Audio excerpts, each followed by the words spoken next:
আল্লাহ রাব্বুল আলামিন সূরা তওবার একখানি আয়াতের মধ্যে বলেছেন, ইন্না ইদ্দাতাশ শুহুরি ইনদাল্লাহি ইসনা আশারা শাহরান ফি কিতাবিল্লাহ ইয়াউমা খালাকাস সামাওয়াতি ওয়াল আরদ মিনহা আরবাআতুন হুরুম। আল্লাহ তাআলা বলছেন, নিশ্চয় হে মানব জাতি, তোমাদের কাজে কর্মের সুবিধার জন্য আমি মহাকালকে খণ্ড খণ্ড করে এক একটা বছরে আমি বিভক্ত করে দিয়েছি। আবার সুবিধার জন্য এক একটা বছরকে আবার 12টা মাসের মধ্যে বিভক্ত করেছি।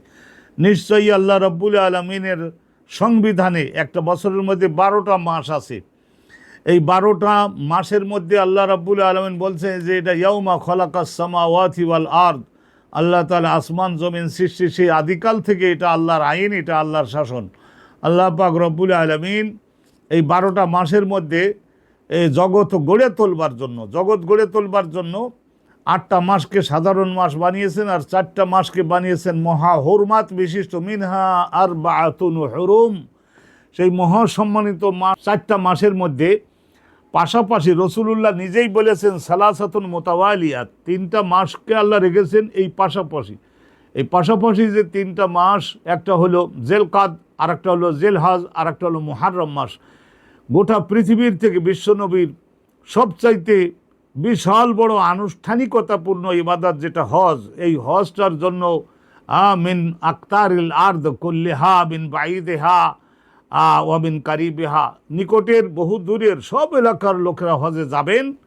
যাওয়ার জন্য আল্লাহ রেখেছেন একটা মাস, এবং এই জিলকাদ মাস, এই মাসটার মধ্যে আল্লাহ রাব্বুল আলামিন রক্তারক্তি করা, ডাকাতি করা, চুরি করা, মানুষের ইজ্জত সম্মান লুণ্ঠন করা, অনুরূপ এই সমস্ত গুনার কাজে জড়িত হওয়া, মানুষদের হজে যারা যেত তারা সঙ্গে ভেড়া, বকরি, দম্বা, উট, গাধা, মহিষ এগুলি সব কোরবানির জন্য পশু নিয়ে যাবে। রাস্তাঘাটের লোকেরা এগুলি যাতে লুণ্ঠন করে না যায়, গমনকারী যারা হজে যাচ্ছেন তাদের মাল সামানা যাতে কেউ লুটপাট করে না নিতে পারে, তাদের ইজ্জত সম্মান ধ্বংস না করে, সেই জন্য আল্লাহ রাব্বুল আলামিন এই জিলকাদ মাসটাকে বানালেন জিলকদা। তার মানে তলোয়ারকে খাপের মধ্যে ঢোকাইয়ে সবাইকে নিজ গৃহে নিজস্ব কর্মস্থলের মধ্যে বসে থাকতে হবে, মানে কোনো প্রকারের যুদ্ধ বিগ্রহ করতে পারবে না। এই জিলকাদ মাস একটা যাওয়ার বাবদে, আর হজ করবে এই হজ করার বাবদে আর একটা মাস, এটা হলো জিলহাজ। এই জিলহাজ মাসটা অতিবাহিত হয়ে আবার আল্লাহ যাদের ভাগ্যে রাখবেন, হায়াত অবশিষ্ট রাখবেন, তারা আবার নিরাপদে নিজেদের অঞ্চলে ফিরে যাবে, নিজেদের বাড়িতে ফিরে যাবে। এই মুহাররম মাসটাকেও আল্লাহ রাব্বুল আলামিন বিভিন্ন কারণে আল্লাহ বানিয়েছেন মহা হুরমাত বিশিষ্ট এই 3টা মাসের মধ্যে। আর চতুর্থ যে মহাসম্মানিত মাসটা সেটা হলো শাহরুল্লাহে রজব, আল্লাহ রাব্বুল আলামিনের সেই রজব মাসটা।